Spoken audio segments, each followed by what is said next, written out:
Hello guys, मैं अनुजासु कुशवाहा और आज के वीडियो में मैं आप लोगों को बताऊंगा सेंटेंस क्या होता है, सेंटेंस के टाइप के बारे में, सेंटेंस के पार्ट के बारे में, सब्जेक्ट और प्रेडिकेट के बारे में। इसके अलावा मैं आप लोगों को सब्जेक्ट के सभी पार्ट के बारे में बताऊंगा। गाइस आगे बढ़ते हैं और देखते हैं आखिर सेंटेंस क्या होता है। वैसे मैं आप लोगों को सेंटेंस के बारे में पिछले वीडियो में बता चुका हूँ, लेकिन इस वीडियो को पूरा बहुत अच्छे से समझने के लिए मैं फिर से आप लोगों को बता देता हूँ कि आखिर सेंटेंस क्या होता है। तो सेंटेंस जो है, इसकी इंग्लिश में डेफिनेशन है sentence is a group of words which makes a complete sense. इसके अलावा इसकी अगर हिंदी देखें तो लिखा हुआ है वाक्य शब्दों का एक समूह है जो एक पूर्ण अर्थ देता है। यानी कि इसका अगर शुद्ध हम मतलब निकालें, हिंदी में अपनी भाषा में बोले तो सेंटेंस जो होता है ये कई शब्दों का एक समूह होता है या ग्रुप होता है। मतलब कई सारे शब्द मिल करके एक सेंटेंस बनाते हैं और कई सारे शब्द जब मिल जाएंगे उनका एक मतलब भी निकलना चाहिए, तब तो वो सेंटेंस है, नहीं तो वो सेंटेंस नहीं है। जैसे यहाँ पे देखिए एक ही है, इसके अलावा एज है दूसरा वर्ड, फिर इसके बाद वॉचिंग लिखा, फिर टीवी लिखा हुआ है, तो ये एक पूरा क्या है, सेंटेंस है। इसके अलावा अगर आप लोग इसी सेंटेंस को गलत तरीके से लिख दो, जैसे टीवी लिख दो, फिर इसके बाद में एज लिख दो, फिर इसके बाद में ही लिख दो, फिर वॉचिंग लिख दो, तो ये सेंटेंस जो हो जाएगा वो इनकरेक्ट हो जाएगा। तो आप लोग समझ गए होंगे कि सेंटेंस किसे कहते हैं। तो अब आगे बढ़ते हैं और देखते हैं सेंटेंस के टाइप क्या होते हैं। तो सेंटेंस के जो टाइप होते हैं वो 5 टाइप होते हैं। यानी कि एक एग्जांपल के जरिए समझते हैं कि सेंटेंस के जो 5 टाइप होते हैं, मतलब ये जो सेंटेंस लिखा हुआ है ये 5 प्रकार का हो सकता है, ठीक है। और इसके बाद में आप लोग ये पांचों पार्ट देख लीजिए। यहाँ पे assertive sentence, interrogative sentence, imperative sentence and optative and exclamatory sentence, इन सभी के बारे में मैं डिटेल में पिछले वीडियो में बता चुका हूँ। अब हम बात करते हैं पार्ट ऑफ सेंटेंस। यहाँ पे तो था टाइप ऑफ सेंटेंस, अब यहाँ पे है पार्ट ऑफ सेंटेंस। अब आपको समझना ये है कि पार्ट क्या होता है और टाइप क्या होता है। गाइस मैं आप लोगों को बताता हूँ इंसानों के जरिए कि इंसान का टाइप अगर देखा जाए तो इंसान का टाइप होता है दो, एक फीमेल एक मेल। ये दो टाइप के इंसान हो गए, मतलब एक फीमेल होता है एक मेल होता है, ये तो इंसान का टाइप हो गया।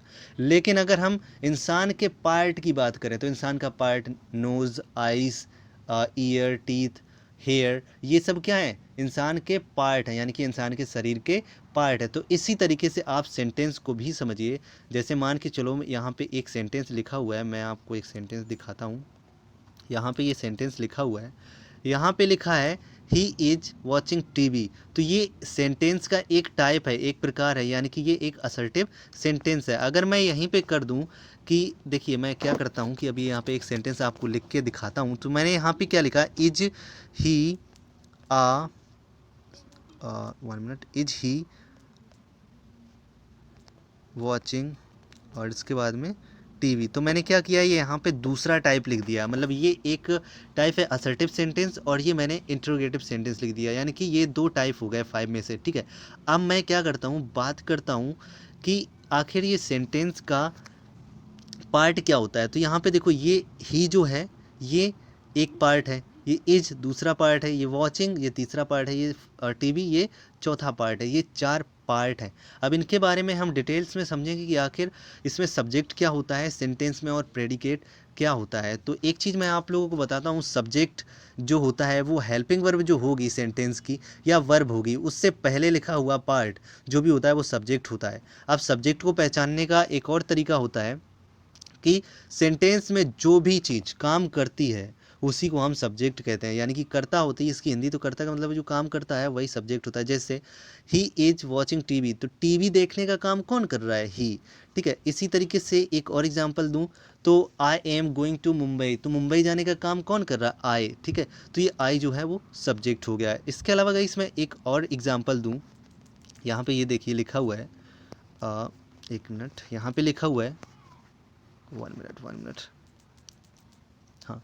तो यहाँ पे लिखा हुआ है Ram is going to school, तो स्कूल जाने का काम सेंटेंस में कौन कर रहा है, राम। तो इसमें सब्जेक्ट क्या है, सब्जेक्ट है राम।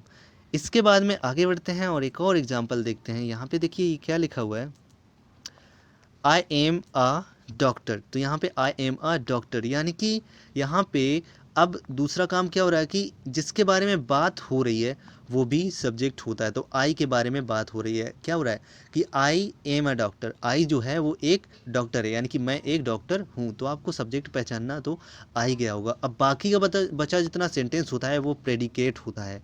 सब्जेक्ट जितना है वो आई है और बाकी का बचा वो प्रेडिकेट है। तो हम इनको अलग अलग लिख लेते हैं।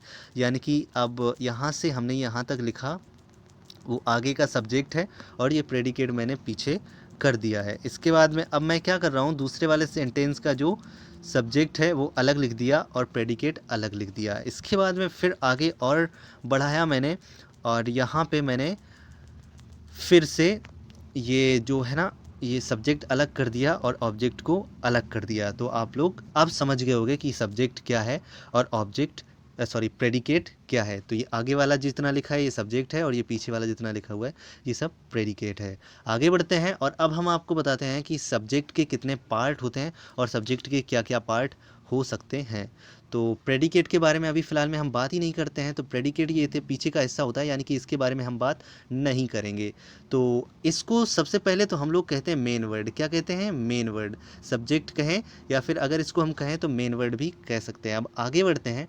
अब सब्जेक्ट के दो पार्ट यहाँ पे कर दिए गए, मतलब जब भी सब्जेक्ट दो लिखे होंगे तब वहाँ पे हम सब्जेक्ट के दो पार्ट कर देंगे। जैसे यहाँ पे देखिए ये एक सेंटेंस लिखा हुआ है, यहाँ पे लिखा है ब्लैक बर्ड फ्लू।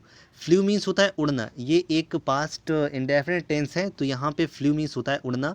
ब्लैक माने काला, वर्ड मीन्स पक्षी। तो काला पक्षी फ्लू, उड़ गया, काला पक्षी उड़ गया। तो ये उड़ गया ये तो वर्ब है, लेकिन ये पूरा का पूरा सब्जेक्ट है काला पक्षी। और लेकिन इसके दो पार्ट हैं, एक ये आगे का है ब्लैक और दूसरा है वर्ड। तो यहाँ पे अब आप एक चीज़ समझो कि यहाँ पे ये तो पीछे का जो हिस्सा हुआ है ये तो प्रेडिकेट हो गया, यानी कि इससे हमें मतलब ही नहीं रखना है।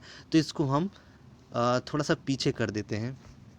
अब देखिए मैंने क्या किया, ये फ्लू यानी कि ये जो प्रेडिकेट था इसको अलग कर दिया। अब यहाँ पे बचे दो वर्ड, यानी कि एक है ये आगे का, ये क्वालिफायर कहलाएगा, ये पीछे का जो है ये मेन वर्ड कहलाएगा। अभी मैं इनको अलग अलग कर दूंगा तब और अच्छे से समझ में आ जाएगा। इसके बाद में यहाँ पे देखिए एक और वर्ड, एक और सेंटेंस लिखा हुआ है, माई फ्रेंड वेंट, यानी कि मेरा दोस्त गया। अब ये जो गया है ये लास्ट का वर्ब है, तो ये तो प्रेडिकेट है, लेकिन माई फ्रेंड जो है ये सब्जेक्ट है।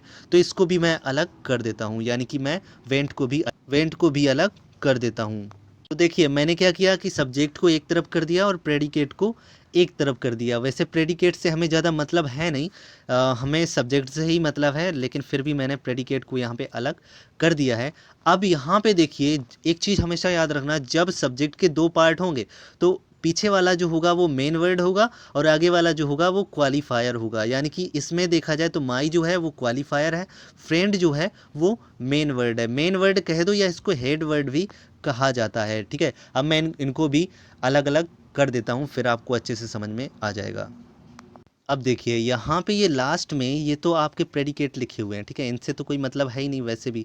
लेकिन यहाँ पे ये आगे वाला हिस्सा जो है ये आपका क्वालिफायर है और ये जो है ये वर्ड, और इसके बाद में ये जो फ्रेंड है ये आपके मेन वर्ड हैं और इनको हम लोग हेड वर्ड भी कहते हैं। तो आप लोग याद रखें कि जब भी सब्जेक्ट के दो पार्ट होंगे सेंटेंस में तो आगे वाला क्वालिफायर होगा और पीछे वाला मेन वर्ड या फिर हेड वर्ड होगा। और आगे बढ़ते हैं और अब देखते हैं अगर सब्जेक्ट के तीन पार्ट या फिर चार पार्ट हों तब हम उनमें से क्या किसे कहेंगे। तो मेनली हम अगर देखें तो क्वालिफायर के ही वो पार्ट होते हैं। तो अब हम बात करेंगे क्वालिफायर के पार्ट्स के बारे में। तो आगे बढ़ते हैं और देखते हैं। अब देखिए मैं आपको क्वालिफायर के पार्ट बताने जा रहा हूँ। तो आप यहाँ पे देखो ये आपका क्वालिफायर है और मेन वर्ड है। तो मेन वर्ड का कोई पार्ट नहीं होता है, लेकिन क्वालिफायर के तीन पार्ट होते हैं। अब उनके बारे में समझते हैं। तो मैंने क्या किया है कि मेन वर्ड को अलग लिख दिया है क्योंकि इसका कोई पार्ट नहीं होता है। फिर क्वालिफायर के मैंने तीन पार्ट आपको बताए, एक तो ये डिटरमाइनर होता है, दूसरा ये एडजेक्टिव होता है और तीसरा ये होता है एडजेक्टिवल फ्रेज। और गाइस आप लोग यहाँ पे एम डब्ल्यू देख रहे हैं, तो एम डब्ल्यू का मतलब यहाँ पे मेन वर्ड से है, यानी कि मेन वर्ड यही वाला, ये वाला, ठीक है, मेन वर्ड इससे है मतलब। लेकिन आप लोग एक चीज़ देख सकते हो कि यहाँ पे ये मेन वर्ड बीच में कैसे लिखा हुआ है। तो इससे एक मिनट, बीच में कैसे लिखा हुआ है तो आपको इससे कंफ्यूज नहीं होना। मैं आपको बता देता हूँ कि क्वालिफायर जो होता है ये मेन वर्ड से दो तो आगे लिखे जाते हैं, यानी कि एडजेक्टिव और इसके बाद में डिटरमाइनर, ये दोनों तो आगे लिखे जाते हैं। लेकिन जो एडजेक्टिवल फ्रेज होता है ये मेन वर्ड्स के बाद में लिखा जाता है, तो इसलिए मैंने इस तरीके से लिखे हुए हैं क्वालिफायर के। वैसे तो 3 ही पार्ट होते हैं। अब एग्जांपल के जरिए आप समझो तो और अच्छे से समझ जाओगे। तो यहाँ पे जैसे आप लोग देख सकते हैं लिखा हुआ है आ ब्लैक वर्ड। वहाँ पे का क्या था, ऊपर में केवल ब्लैक वर्ड था, लेकिन यहाँ पे मैंने क्या किया, 3 पार्ट कर दिए इसके। तो आ ब्लैक वर्ड। अब इसमें देखो फ्लू, फ्लू को हमने वहाँ से अलग कर दिया था, तो आपको पता है कि फ्लू से हमें मतलब नहीं है, तो हम फ्लू को क्या करते हैं, यहाँ से हटा देते हैं और सब्जेक्ट की ही बात करते हैं। तो सब्जेक्ट के यहाँ पे अब 3 पार्ट हो गए। अगर 2 पार्ट होते तो पहला पार्ट होता मेन वर्ड, यानी कि पीछे की तरफ लिखा हुआ पार्ट होता मेन वर्ड, और दूसरा वाला जो आगे की तरफ लिखा होता वो क्वालिफायर होता। लेकिन अभी इसमें 3 पार्ट हो गए। जब 3 पार्ट हो गए तो एक तो होगा इसमें मेन वर्ड, ये मेन वर्ड वाला तो मेन वर्ड ही रहेगा भाई। मैंने बोला ना अभी कि अगर 2 पार्ट होते, मान लो ये ब्लैक और वर्ड यहाँ पे मैंने पहले बताया था ए नहीं लिखा हुआ, अब ये 2 पार्ट लिखे हुए हैं, या फिर ब्लैक ना लिखा होता, सिर्फ आ वर्ड लिखा होता, तब भी एक वर्ड जो आगे की तरफ लिखा होता वो तो क्वालिफायर होता, और इसके अंदर पीछे की तरफ लिखा हुआ है वो मेन वर्ड होता, यानी कि ये मेन वर्ड और ये या फिर ए ये क्वालिफायर होते। लेकिन अब ये तीनों एक साथ लिखे हुए हैं, तो इनमें से अब ये वाला आगे वाला जो सबसे है वो डिटरमाइनर हो गया। इसके बाद में जो सेकंड नंबर पे जो ब्लैक लिखा हुआ ये एडजेक्टिव हो गया, यानी कि जो भी किसी की विशेषता बताता है उसे वैसे भी हम एडजेक्टिव कहते हैं। इसके बाद में ये हो गया मेन वर्ड। अब बाकी बचा एडजेक्टिवल फ्रेज। तो एडजेक्टिवल फ्रेज अगर आता है तो उसको हम लिखते हैं, अगर नहीं आता है तो उसको हम नहीं लिखते हैं। उसको आप समझ जाओगे नेक्स्ट एग्जाम्पल में। तो पहले मैं इसको अलग अलग करके लिख देता हूँ। अब देखो पिछले वाले सेंटेंस को मैंने यहाँ पे क्या किया है, इसको अलग अलग करके लिख दिया, यानी कि ये है डिटरमाइनर, ये है एडजेक्टिव और ये है मेन वर्ड, या फिर इसको हम लोग हेड वर्ड भी कह देते हैं। ठीक है, इसके बाद में अब आगे बढ़ते हैं और नेक्स्ट एग्जांपल लेते हैं, और इस एग्जांपल के जरिए आप और अच्छे से समझ जाओगे। तो यहाँ पे देखो क्या लिखा हुआ, a black bird sitting on the tree flew. तो ये यहाँ तक जो है ये आपको पता है कि ये पूरा यहाँ तक आपका सब्जेक्ट है, और ये फ्लू जो है ये आपका प्रेडिकेट है, तो इसको हम हटा देते हैं, यानी कि प्रेडिकेट से हमें मतलब ही नहीं है, तो प्रेडिकेट को हमने क्या किया, यहाँ से हटा दिया। ठीक है, अब देखो अब ये पूरा का पूरा हमारा सब्जेक्ट है। अब इसके हम लोग पार्ट अलग अलग करते हैं।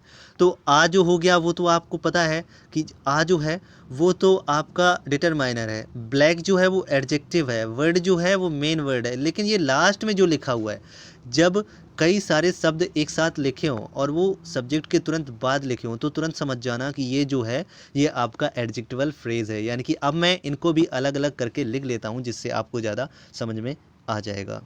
तो अब देखिए यहाँ पे मैंने अलग अलग कर दिए हैं। तो ये आपको पता है ना मेन वर्ड है, ये आपका डिटरमाइनर है, और ये यहाँ पे एडजेक्टिव है, और इसके बाद में ये लास्ट में जो लिखा हुआ है ये आपका एडजेक्टिवल फ्रेज है। इसके बाद में एक और एग्जांपल देखते हैं। तो यहाँ पे देखिए ये हमारा एक और एग्जांपल लिखा हुआ है, माई हॉनेस्ट फ्रेंड केम, माई हॉनेस्ट फ्रेंड केम। तो आपको पता है कि ये माई हॉनेस्ट फ्रेंड जो है ये तो आपका सब्जेक्ट है, केम एक वर्ब है, और वर्ब के साथ में जो उसके बाद अगर यहाँ पे कुछ भी लिखा होगा, मान लो हमने हियर लिख दिया, केम हियर, तो ये दोनों जो होंगे ये प्रेडिकेट होंगे, बाकी आगे का हिस्सा जो होगा वो तो सब्जेक्ट होगा। तो इसको तो हम हटा देते हैं क्योंकि इससे हमें काम ही नहीं है, प्रेडिकेट को हमने अलग कर दिया। ठीक है, अब हम यहाँ पे देखेंगे अपना जो सब्जेक्ट है इसको अलग अलग करके। तो आप ही बताइए इसमें से मेन वर्ड क्या है, मेन वर्ड है फ्रेंड, आपको पता है। ठीक है, हॉनेस्ट जो है वो एडजेक्टिव है, और इसके आगे जो लिखा है वो है डिटरमाइनर। अब अगर यहाँ पे कुछ और वर्ड लिखे होते 2 3 4 एक साथ, तो आप वहाँ पे तुरंत समझ जाते कि वो जो है वो एडजेक्टिवल फ्रेज है। क्या है, एडजेक्टिवल फ्रेज। तो इसको भी अलग अलग करके लिख लेते हैं जिससे कि आपको अच्छे से समझ में आ जाएगा। तो अब देखिए यहाँ पे मैंने इनको भी अलग अलग कर दिया है। अब इससे तो आप लोग समझ ही गए होंगे कि आखिर डिटरमाइनर क्या होता है, एडजेक्टिव क्या होता है, मेन वर्ड के बारे में तो मैंने पहले ही बता दिया है, और एडजेक्टिवल फ्रेज क्या होता है। एक लास्ट एग्जांपल और लेते हैं इसी का, तो फिर इसके बाद में आप और अच्छे से समझ जाओगे, और मेरा तो यही काम ही है आपको समझाना। तो यहाँ पे देखिए ये एक और सेंटेंस लिखा हुआ है, an old man with a stick went from here. यहाँ पे देखिए ये वेंट जो है ये वर्ब है, आपको पता है। इसके बाद में फ्रॉम हियर, तो मैंने क्या बताया, वर्ब और वर्ब के बाद या फिर हेल्पिंग वर्ब और उसके बाद जो भी कुछ लिखा है वो तो आपका प्रेडिकेट होता है, लेकिन उसके आगे का जितना भी वर्ड है वो सारा का सारा सब्जेक्ट होता है। तो अब इसको भी हम प्रेडिकेट को भी हटा देते हैं। तो हमने क्या किया, यहाँ से इतना ये प्रेडिकेट को हटा दिया। अब इसको हम लोग अलग अलग करते हैं, और आप भी कोशिश कीजिएगा इसको करने की, तो खुद ही पता चलेगा कि आपको कि यहाँ पे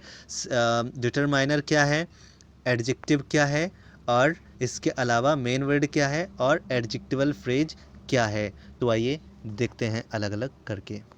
अब यहाँ पे देखिए हमने सबको अलग अलग कर दिया है और आप समझ गए होंगे। तो यहाँ पे जो भी है आप लोग अच्छे से समझ गए होंगे कि किसको हम लोग क्या कहते हैं। अब देखिए लास्ट में मैं आप लोगों को इसका सारा का सारा जो